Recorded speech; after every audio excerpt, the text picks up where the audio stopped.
Last time we left off, Luffy just got done beating a woman and then harassing a little child named Kobe. And Kobe said, "You just beat up a woman. Do you feel bad about that at all?" And he said, "I beat up children too." So Luffy was on business. He didn't care about anybody approaching his way. And he arrived at the next town because he just commandeered an entire ship. And everybody was happy saying, "Rubber boy, go crazy. Trojan man for life. We love condoms." And then he says, "Condoms? I don't know what that is. Never heard of it. Neither did your father, Luffy. That's why you were born. And that's why you were left as a single child with nobody to take care of you. We're not going to talk about that. That's unimportant." So he arrives at this town. Everybody's saying, "You guys hear about that racist?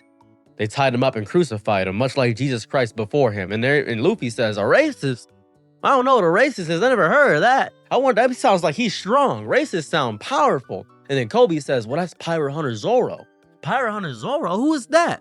Well, Zoro is a fierce man. They say he's a demon, and they say he's the most evil man on the planet. And Luffy's in the bar listening on. They explain how he angered somebody because he was getting harassed by the captain's son named Helm Eppo. So that's what happened there. Then we see Zoro.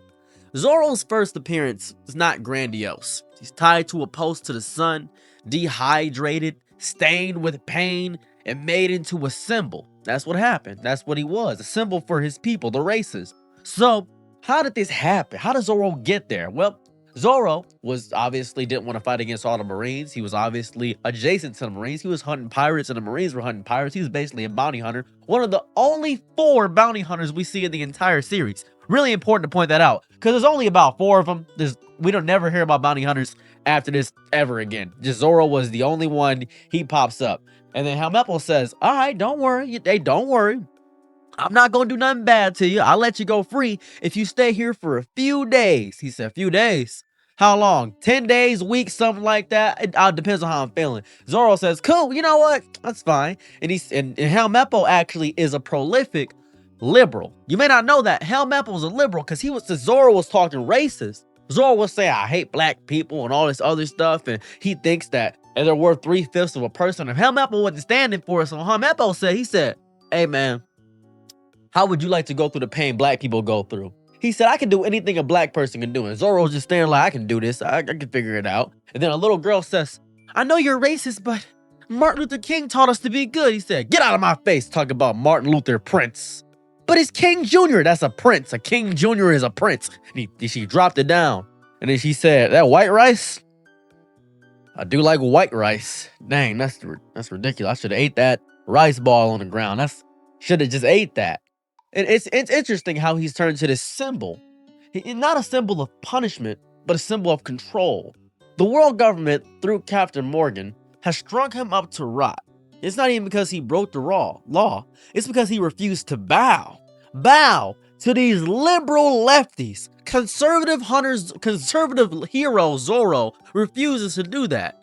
And this post is more than wood, it's a cross, much like his Lord and Savior, Jesus DeMarcus Christ. He did exactly as the Bible taught him, and he suffered on the cross, same as Jesus did. So he's obviously a devout Christian, and as most devout Christians I know, he's horrifically racist. And Zoro, in his silence, in his refusal to cry or beg, became a martyr before we ever see him swing a sword. This is a simple intro. It's biblical in a way. It's nice. And Luffy doesn't just find Zoro by some smooth accident. He purposely looks him out. He finds him by facing the system head on. Luffy crashes into Shell's town. It's chaotic and just this childlike energy. And as soon as he sees the Marines, as soon as he sees this smug face of this liberal matcha tea drinking goober, the tone shifts. The arc pivots from lighthearted pirate fun into revolutionary fury. Zoro's the spark of that fury. So Luffy pops up and says, "I heard you're a racist. Stop. You a pirate?" He says, "Yeah, you got jigaboo in you." "What? No, whoa. What does that mean?" He said, I don't associate with people that are darker than under the... You're not as dark as I thought you were. You got any African in you?" And then Luffy looks at him and says, "I don't even know where Africa is." Zoro's heart elated a little bit. This ignorance. It reminds me of a black person, but something pure, childlike even. "Well, I don't know what you want, but I don't associate with pirates." Luffy says, "Well, hey man, you ain't gotta associate with me, but you're joining my crew." Zoro says, "Huh? What? No, pirates are adjacent to black people, so I don't want to be a part of what they are. That's not what I want to do. That feels ridiculous. Why would I join doing that? Luffy says, okay, I understand that. I grasp it. But you got to understand something. How would you, so in any capacity, fight all black people if you're not on the seas actively hunting them? Zoro thinks and ponders on this. He said, you make sense, Rubber Man, but I don't know what to... you're right. I can't do that. You're right. I should be out there, but I'm not going to leave here. I got to beat this deal because I got to endure the pain because Jesus Christ did it before me. Luffy says, okay, hey, I'm not going to stop with your pride or your conviction. You do what you got to do. And then Zoro says, good, honest white people, making sure they follow the rules, do that. And then Zoro's whole worldview changes. He hears two white Marines, two Caucasian Marines talking and saying, you heard we're going to execute him after a few days? Yeah, he's crazy. He thinks he's the strongest racist on the planet. And that's crazy because Captain Morgan is black. Zoro perks up. Captain Morgan is black. Begins to shake violently. They hear him screaming. What's that? He starts screaming from the sky. Captain Morgan's black. And then everybody's confused. What's that noise? This is crazy. This is disgusting. Oh my goodness. Everybody's going nuts. They start screaming and he starts scratching at his key. He's trying to get out. I gotta kill him. I gotta take him out. Destroying him. He's messing up his brain. And Helm Eppo's important because he's the son of Captain Morgan. That means that Helm Eppo is biracial. An abomination to Zoro. Zoro hates this. He's a sadistic coward born with power and no spine to hold it up. His mere presence shows how nepotism corrodes justice. When he brags about executing a little girl and expects praise, you realize something sick. In Shellstown, evil wears a uniform and gets away with it. And Zoro, who tried to save that same little girl, is the one punished. This is One Piece's first real thesis. Pirates are not always bad. Marines are not always good. Luffy asking Zoro to join him is such subtle genius to me. He doesn't offer freedom, he expects it. He's a man in chains and assumes that man wants to fly, and he's right. It's not even because Zoro's weak. Because Luffy understands the deep, quiet truth. Every strong man in this world is still looking for someone worth following. Luffy offers no money, no power, no titles, just the sea, just a dream, just a chance to never bend again to anyone's will. Captain Morgan pops up. Captain Morgan is a blueprint for all the tyranny in the world. He's also black. A big issue for Zoro. Zoro pops up and says, I see him. See this disgusting creature. And Luffy says, okay, I got you. I'm gonna grab your 3 swords, and then I will allow you the freedom and privilege to go ahead and kill Captain Morgan. And Zoro says, this is all I've ever wanted, was to harm another person of color. That's all I've ever dreamed, was doing that one thing that brings me spirit and joy. And Luffy says, you know, I don't agree with everything you say, but by all means, that conviction, it's something tough. It's almost as if you have the will of a conqueror with how racist you are. He said, conquer. My people have conquered for generations. My people have colonized, conquered, and destroyed. Of course, I have the will of a conqueror. I have the willpower and strength of somebody that will dominate and destroy just by a gaze. And Luffy found much symbolism in that. He loved that ideology, that forefront of understanding that he got it. So Luffy pops in. He says, hey, I'm taking these swords real fast. And everybody's, how'd you get in here? Huh? How's moving castle? And he grabs the 3 swords and walks away. Everybody, what? Look, what? Huh? Who was that? I don't know, but he's made of rubber, I think. We gotta kill him. We can't let that condom walk free. That's ridiculous. As you know, I've had a son. I don't know anything about condoms. So we gotta get him for Captain Morgan. This is great. And he also destroys the statue to destroy him. And then Zoro's really happy because he says, good. Only person that deserves a statue is Jesus Christ. There's only one God, and that's Jesus. Praise be the Most High. And it's beautiful. I love it. It's nice. And then Zoro is standing there and he's looking around. He's waiting for his blades. And then he sees Luffy using his rubber power. He said, he actually is made of rubber. This is crazy. It's dumb. And And Captain Morgan is all obsessed with statues. He's demanding praise. He's wielding justice as a blade with no honor. He believes fear is control and legacy is obedience. When he says, I am the symbol of justice, it echoes across the whole series. Because from here on out, every symbol Luffy encounters, from Inez Lobby to Celestial Dragons, is built on the same illusion: power over people, not with them. The fight is short, very short fight. Brutal, beautiful. Luffy is obviously chaos incarnate, bouncing off walls, punching through lies. That's what it is. And Zoro, once he's freed, he says for him, he puts on his do-rag and he says, you know, I got this do-rag from a little black boy named Trayvon Martin. I enacted justice upon Trayvon, but I'm beginning to feel the power of his people soar through me. I can tap into the subtle ignorance of a black man by putting on this do-rag. I can feel it. I'm appropriating their culture, been tapping into their inner primal African strength. And he's holding off like 7 people, and he says, don't worry, I got this. And he unleashes his soul. The moment those swords enter his hands, his entire tone shifts. He's not just a swordsman. No, he's racist. He's a force. And the second he says, I made a promise to never lose again. When he says that, I made a promise to never lose again.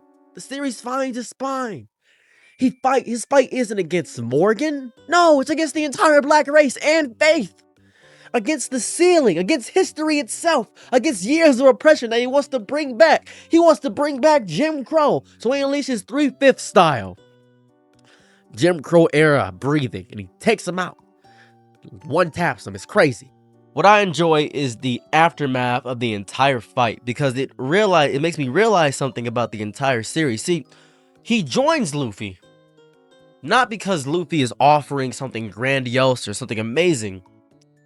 It's because Luffy is one of the good ones. That's the big reason. He's thought pirates were bad, all of them were all bad. And Zoro says, you're one of the good ones. If there's a good pirate out there, that might mean that not every pirate is truly engraced in ignorance. I might be able to drop my racism a little bit, even so slightly.